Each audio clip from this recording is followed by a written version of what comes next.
அனைவருக்கும் வணக்கம். எல்லாருக்கும் நேற்று எப்படி போச்சு? நல்லா போச்சுங்களா? எங்க போச்சு, அதாவது நம்ம ஒன்று எக்ஸ்பெக்ட் பண்ணோம், ஆனால் மக்கள் ஒன்று எக்ஸ்பெக்ட் பண்ணிட்டாங்க. ஸோ அதை வந்து நம்ம கண்டிப்பாக ஏற்றுக்கிட்டே ஆகணும். நம்முடைய இப்போ வரக்கூடிய முதலமைச்சர் யாருன்னு பார்த்தீங்கன்னா ஜோசப் விஜய் தான். இது கஷ்டமோ நஷ்டமோ அவர் தான் நம்ம முதலமைச்சராக வரப்போகிறாரு, ஏற்றுக்கிட்டு தான் ஆகணும். கலைஞர் வந்து ஒன்று சொல்லியிருப்பார் முன்னாடியே. என்ன சொல்லியிருப்பார் பார்த்தீங்கன்னா, நம்ம வந்து நிறைய பேருக்கு உதவி செஞ்சுருப்போம், ஆனால் அவங்க வந்து நம்மக்கிட்ட நன்றியோடு இருப்பாங்களா அப்படின்றத எதிர்பார்க்கக்கூடாது அப்படின்ற ஒரு வார்த்தை சொல்லியிருப்பார். அதன்படி பயணிச்சுட்டே போயிடணும். எப்படி இருந்தாலுங்க கிட்டத்தட்ட நான் பார்க்குறேன், அதாவது பார்த்தோன்னா தொடங்குன்னு பார்த்தா நல்ல பார்த்தோன்னா ஒரு முன்னேற்றமாக வந்துட்டுருக்கு. அதுக்கப்புறம் ஸ்டார்ட் ஆச்சு டிவிக்கு முன்னாடி வர்றதுக்கு தொடர்ந்து முன்னிலை. கீழே இறங்குவான்னு பார்த்தா இறங்கவே இல்லை. இது எப்படி தெரியுமா ஆயிடுச்சு? நம்ம அவங்கள தற்கூரின்னு சொல்லுவோம் பார்த்தீங்களா, கடைசியில் நம்ம தற்கூரி ஆகிட்டோம். எப்படின்னா, நம்ம என்ன சொல்லியிருந்தோம், இந்த மாதிரி பண்ணாதுங்க, மரத்தில் ஏறாதீங்க, அரசியல்னா என்னன்னு தெரிஞ்சுக்கோங்க, சினிமாத்திலே இருக்காதீங்க, வெளியே வாங்க, ஒரு கொள்கையோடு வாழுங்க, இந்த மாதிரி தேவையில்லாத அசிங்கமாக பேசிக்கின்னு மரத்து மேலே ஏறுது, இந்த மாதிரி விஷயங்கள்லாம் பண்ணாதீங்க, தொடர்ந்து வந்து நம்ம வந்து வலியுறுத்தியிருந்தோம். பட் ஆனால் அதெல்லாம் அவங்க கேட்கல. நம்ம இந்த மாதிரி சொன்னோம் பார்த்தீங்களா, நம்ம தான் வந்து இப்போ தற்கூரியாக மாறிட்டோன்றது சொல்கிறேன் நான்.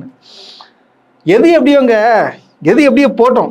திமுக வந்து ஆட்சி அமைக்க போகுது, எது வேணா ரைட்டு. ஆனால் முதலமைச்சர் மு.க. ஸ்டாலின் அவர்கள் வந்து தோத்துருக்கிறத என்னால் ஏற்றுக்க முடியல. எப்படி வந்து கொளத்தூர் மக்களுக்கு மனசு எப்படி வந்துச்சு அப்படின்றது தெரியல. எவ்வளோ திட்டங்கள் வந்து கொண்டு வந்தார், பெண்களுக்காக எவ்வளோ விஷயங்கள் பண்ணார்.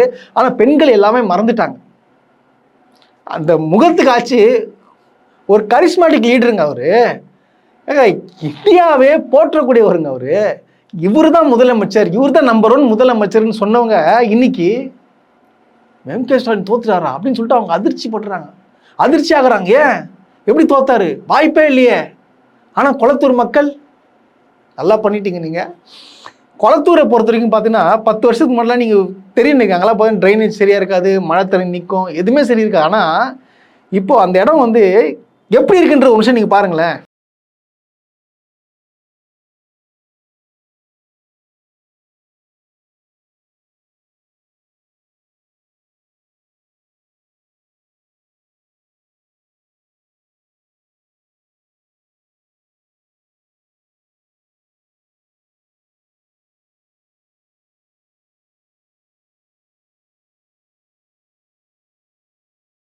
இந்த வீடியோ நீங்கள் பார்ப்பீங்க, கொளத்தூர் மக்கள் யாராச்சும் நீங்கள் பார்த்தீங்கன்னா கொஞ்சம் நீங்கள் சிந்திங்க, நம்ம எப்படி வந்து எம்.கே. ஸ்டாலினை தோக்கடிச்சோம் அப்படின்றத.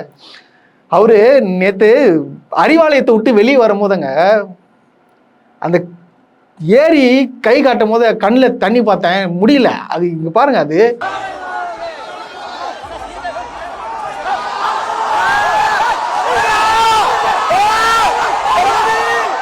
ஏற்றுக்கவே முடியல. அது எப்படிடா இவரை போய் தோக்கடிச்சாங்க அப்படின்னு சொல்லிட்டு தான் எனக்கு தோணுது.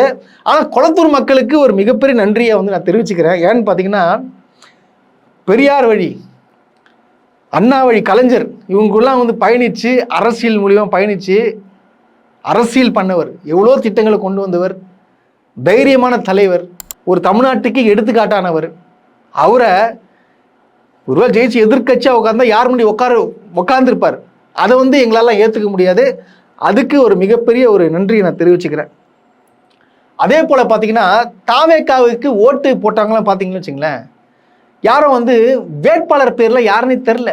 விஜய் சொன்ன மாதிரி தான், இந்த 234 தொகுதியிலையும் விஜய், எல்லா தொகுதியிலும் விஜய், நான் நிற்கிறேன்னு சொல்லிட்டு எனக்கு ஓட்டு போடுங்க அப்படின்னு சொல்லி கரெக்டாங்க. விஜய்க்கே வேட்பாளர் பேர்லாம் தெரியாது. விசில் விஜய் அப்படின்றத மட்டுமே வந்து கொண்டு போய் சேர்த்து பொதுமக்களை வந்து ஓட்டு போட வச்சாங்க. இது எப்படி அவங்க போட்டாங்கன்னு சொல்லிட்டு எனக்கு தெரியல. இதில் என்ன தெரியுது, மக்கள் வந்து விஜயை ரொம்ப பிடிச்சிச்சு அவங்களுக்கு. விஜய் நல்லா நடிக்கிறாரு, நல்லா நடித்து பார்த்தீங்கன்னா அவங்க குடும்பத்துக்குள்ளே வந்துட்டாரு. ஸோ நான் விஜய்க்கு நான் ஓட்டு போடுறேன் அப்படின்றதுக்காக ஓட்டு போட்டாங்க. ஸோ ஓட்டு போட்டவங்களை குறை சொல்கிறதுக்காக நான் வரல. இது மக்கள் தீர்மானிச்சுறாங்க. மக்கள் வந்து விஜய் தான் முடிவு பண்ணிருக்காங்க வரணும்னு சொல்லிட்டு முடிவு பண்ணியிருக்காங்க. ஸோ எனிவேஸ், அவர் தான் முதலமைச்சர். இப்போ நம்ம அவருக்கே தான் பயணிக்கணும். இதுதான் உண்மை. நேற்று கூட பார்த்தீங்கன்னா உதயநிதி ஸ்டாலின் அவர்கள் வந்து தெளிவாகவே சொல்லியிருக்காங்க. இந்த மாதிரி என்ன சொல்லியிருக்காங்கன்னு பார்த்தீங்கன்னா, எல்லாருக்கும் வாழ்த்துக்கள், எல்லாரும் சேர்ந்து உழைப்போம், யார் இப்போ புதுசாக வந்த அரசியல் கட்சிக்கும் இந்த வாழ்த்துக்களை தெரிவிச்சுக்கிறேன்னு சொல்லிட்டு அவர் பாட்டு சொல்லிட்டு போயிட்டார். அவ்வளோ அரசியல் ரீதியான பதிவுகளை போட்டு போயிட்டாரு. ஆனால் இந்த மக்களை வந்து என்னால் புரிஞ்சிக்க முடியல. இது எப்படி ஒரு அலை, எல்லாரும் வந்து கேவலம் அதை கிண்டல் பண்ணாங்க அவங்கள. இப்போ நான் ஒரு விஷயத்த பதிவு பண்ண விரும்புகிறேன். எவ்வளோ வந்து நம்ம எந்த அளவுக்கு நம்ம பேசணும் என்ன பேசணும், டேய் அரசியல் படுங்கன்னு தான் பேசணும். ஆனால் அவங்க என்ன நிரூபிச்சுக்கிறாங்க பாரு, டேய் சினிமாடா, அதாவது பார்த்துங்க நாங்கள்லாம் ஒரு அலை, விஜய் தான் முக்கியம் அப்படின்னு சொல்லிட்டு விஜய் மட்டுமே கையில் பிடிச்சிட்டு பார்த்தோன்னா எல்லாருமே என்ன ஏதுன்னு யோசிக்காம டக்குன்னு ஓட்டு போட்டு விஜய் அவர்களை வந்து ஜெயிக்க வச்சுட்டாங்க. இப்போ ஆனால் மற்றவங்க எல்லாம் பார்க்குறாங்க, பாரு இது வந்து திராவிட கட்சிகள் தான் வந்து இத்தனை ஆண்டு இருந்தாங்க, ஆனால் பாருங்க விஜய் வந்தோடனே ஒரு தமிழ்நாட்டை கேப்சர் பண்ணிட்டாரு. இது இந்த மாதிரி நடக்கும்லாம் நீங்கள் யோசிச்சிங்களா? எவனுமே யோசிக்க மாட்டேன். ஏன் விஜய் கூட யோசிச்சிருக்க மாட்டேன். விஜய் இருந்து யோசிச்சிருப்பாரு, கண்டிப்பாக வந்து ஒரு 50 சீட்டு 60 சீட்டு வரும், நம்ம எதிர்கட்சியாக வந்து உட்காருவோம். ஸோ அதனால் வந்து மற்ற ஒருவேளை தொங்கு சட்ட சபையாச்சுன்னா யாரும் விலைக்கு போயிடக்கூடாதுன்றதுக்காக என்ன சொன்னார், மாரி வந்து நீங்கள் வந்து எல்லாருமே வந்து என் வீட்டுக்கு வந்துருங்க அப்படின்னு சொல்லிட்டு சொன்னாருன்னு சொல்லிட்டு உங்களுக்கு எல்லாருமே தெரியும். அப்படி தான் நடந்துச்சு. அதுக்காக ரெசார்ட்லாம் புக் பண்ண போனாங்க. ஸோ இந்த மாதிரி விஷயங்கள்லாம் நடந்துச்சு. ஆனால் எதிர்மாறா இத்தனை சீட்டு, அதை பாருங்க, ஸ்டார்டிங்கில் கொஞ்சம் போச்சு, அதுக்கப்புறம் தொடர்ந்து டாப்பில் இறங்கவே இல்லை. மற்ற ஏடிஎம்கேவும் சரி டிஎம்கே சரி ஏறுது இறங்குது. ஸோ இப்படி தான் வந்துச்சு தவிர அந்த மாதிரிலாம் வரவே இல்லை. ஸோ எனிவேஸ், திராவிட முன்னேற்ற கழகம் கண்டிப்பாக பார்த்தீங்கன்னா என்ன, உங்களுக்கு எல்லாருக்கும் தெரியும், எதிர்கட்சியாக அவங்க எப்படிலாம் வந்து கேள்வி கேட்பாங்கன்றது தெரியும். நாங்களும் வந்து தொடர்ந்து வந்து கேள்வி கேட்போம். என்னடா நேற்று எல்லாரும் போட்டால் பதிவு போடுறாங்கன்னா ஓடி ஒழிஞ்சிட்டிங்களா? நாங்கள் ஓடி ஒழியறதுக்கு நாங்கள் ஒன்றும் தப்பு பண்ணல. ஒரு அரசியலுக்கு வர்றாருன்னா அது எப்படி நடந்துக்கணும், அவங்க அரசியலில் இருக்கிறவங்க, அவங்க கட்சியில் இருக்கிறவங்க எப்படி நடந்துக்கணும், ஏன் இப்படி தவறு நடந்துக்கிறாங்க, ஏன் பப்ளிக் டிஸ்டர்பன்ஸ் பண்ணுறாங்க, இந்த மாதிரிலாம் பண்ணக்கூடாது, இந்த மாதிரி சம்மந்தமாக தான் நாங்கள் வீடியோ போட்டிருந்தோம். ஸோ தொடர்ந்து வந்து இந்த மாதிரி நடந்துச்சுன்னா கண்டிப்பாக வந்து விமர்சனம் செய்வோம். விமர்சனம் செய்கிறது தப்பு இல்லைல்ல. ஆபாசமாவோ இல்லை தனிப்பட்ட விஷயமாவோ இல்லை தவறுதலாக பார்த்தீங்கன்னா என்ன சொல்கிறதுனா தேவையில்லாத விஷயங்கள் இவங்க பண்ணாங்க தப்புன்னு சொல்லிட்டு அவதூறு பரப்புறது, இந்த மாதிரியான வீடியோக்கெல்லாம் நாங்கள் போட மாட்டோம். தொடர்ந்து வந்து ஆட்சியில் எந்த தவறு நடந்தாலும் எதிர்த்து கேள்வி கேட்போம். இதுதான் உண்மை.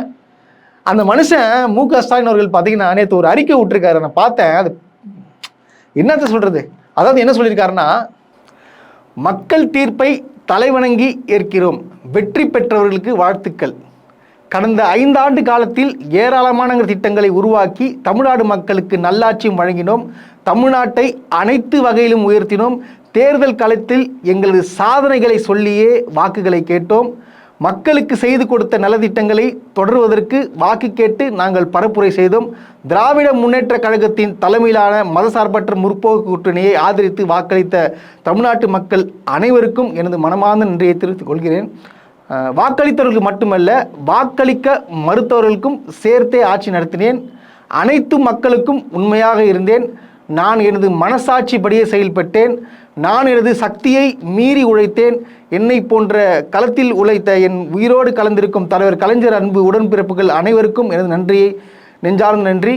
எங்களோடு தோளோடு தோள் நின்ற தோழமை இயக்க தலைவர்கள், நிர்வாகிகள், தொண்டர்கள் அனைவருக்கும் நன்றி.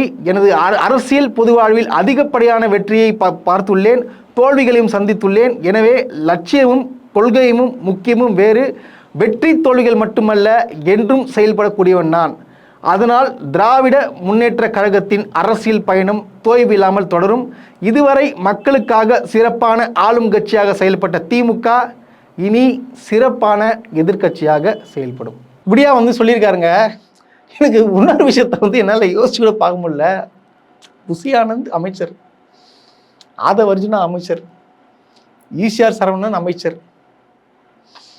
அப்புறம் பிகில் சரத்து அமைச்சர், கில்லி சரத்து அமைச்சர். இது என்னங்க இது, சட்டசபையா இல்லை என்ன சபைன்றத எல்லாம் நினச்சி கூட பார்க்க முடியல. ஆனால் வந்து பல காமெடிகள் நடக்க போகுது.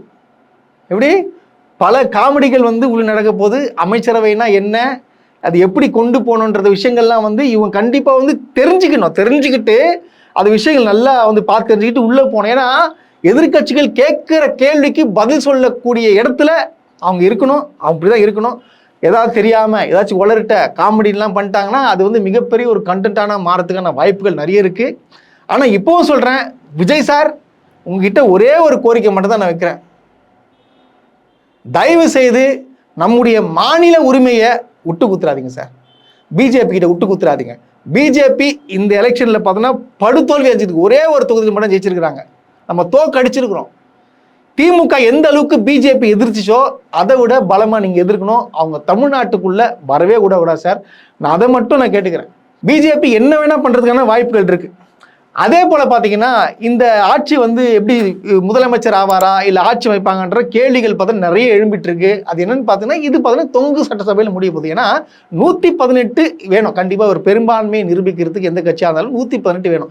இப்போ பார்த்தீங்கன்னா தாவேக்காக்கு பார்த்தா 118 எம்எல்ஏக்கள் இல்லை, வெறும் பார்த்தீங்கன்னா 108 எம்எல்ஏக்கள் மட்டும் தான் இருக்கிறாங்க. ஸோ வந்து இது எப்படி என்ன பண்ணு பார்த்தீங்கன்னா கூட்டணியில் இருக்காங்க பார்த்தீங்களா. இப்போ திமுக கூட கூட்டணி ஜெயிச்சிருப்பாங்க, அதிமுக கூட கூட்டணி ஜெயிச்சிருப்பாங்க. பார்த்தீங்கன்னா அவங்கெல்லாம் சேர்ந்து வந்தால் பார்த்தீங்கன்னா ஒரு 15 சீட்டு இருக்குது. அந்த 15 சீட்டு இங்கே வந்துச்சுன்னா இவங்க வந்து ஆட்சி அமைக்கிறதுக்கான வாய்ப்புகள் நிறைய இருக்குது. இதில் இன்னொரு டிராபேக் என்னன்னு பார்த்தீங்கன்னா இதில் வந்து விஜய் அவர்கள் 108 வாங்கியிருக்காரு இல்லையா. 108 வாங்கினாலும் இப்போ கணக்குப்படி பார்த்தீங்கன்னா அவர் 106 தான் காட்டும். அது எப்படின்னா இப்போ சபாநாயகர் இருக்கார் இல்லையா, இப்போ சபாநாயகருக்கும் பார்த்தீங்கன்னா ஒரு சீட்டு வந்து எடுக்கணும்.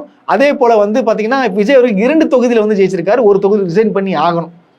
ஸோ பார்த்தீங்கன்னா கணக்குப்படி பார்த்தா இது வருது. ஸோ வந்து பெரும்பான்மை நிரூபிக்க ஸோ இதெல்லாம் பண்ண வேண்டிய அவசியங்கள் இருக்குது. ஸோ இதன் வழி வந்து பிஜேபி ஏதாச்சும் சூழ்ச்சிகள் பண்ணுறதுக்கான ஆப்ஷன்ஸ் நிறைய இருக்கும். ஸோ நீங்கள் அதை எதிர்க்க தயாராக இருங்க. ஆனால் விஜய் அவர்கள் வந்து என்ன சொல்லியிருக்காருன்னு பார்த்தீங்கன்னா முதல் கையெழுத்து என்ன சொல்கிறாருன்னா, நான் வந்த உடனே ஆட்சி அமைந்தவுடன் முதல் கையெழுத்து என்ன போடுன்னு பார்த்தீங்கன்னா பெண்களுக்கு இலவசமாக, அதாவது தமிழ்நாடு பூராவும் பார்த்தீங்கன்னா எல்லா பேருந்துகளும் இலவசம், எங்கே வேணால் போயிட்டு வரலாம் அப்படின்னு சொல்லிட்டு ஒன்று சொல்லியிருக்காரு. அதே போல் பார்த்தீங்கன்னா 200 யூனிட் ஃப்ரீயாக வந்து கொடுப்பேன் அப்படின்னு சொல்லியிருக்காரு.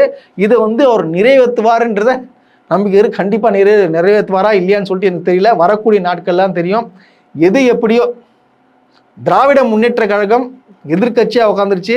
அவங்க எதிர்கட்சியாக எப்படி ஒர்க் பண்ணுவாங்கன்னு சொல்லிட்டு விஜய்க்கும் தெரியும், எல்லா அரசியல் கட்சிகளுக்கும் தெரியும். கேள்வி மேலே கேள்வி கேட்பாங்க. இனிமே தான் திமுகவுடைய முழு ஆட்டத்தை பார்க்க போகிறீங்க. அதே போல் பார்த்தீங்கன்னா நிறைய ஃபன் மெட்டீரியல்ஸ்லாம் கண்டிப்பாக மாட்டோம், கண்டென்ட்லாம் மாட்டோம். அது நிறைய செய்கைகள்லாம் இருக்குது. ரோஸ்ட் பிரஸ் வந்து எப்பவுமே ஓடி ஒளிகிற ஆள்லாம் கிடையாது. தொடர்ந்து பயணிப்போம், கருத்தியல் ரீதியாக பேசுவோம், ஆபாசம் இருக்காது. அது எதுவாக இருந்தாலும் சந்திக்க தயாராக இருக்கும்.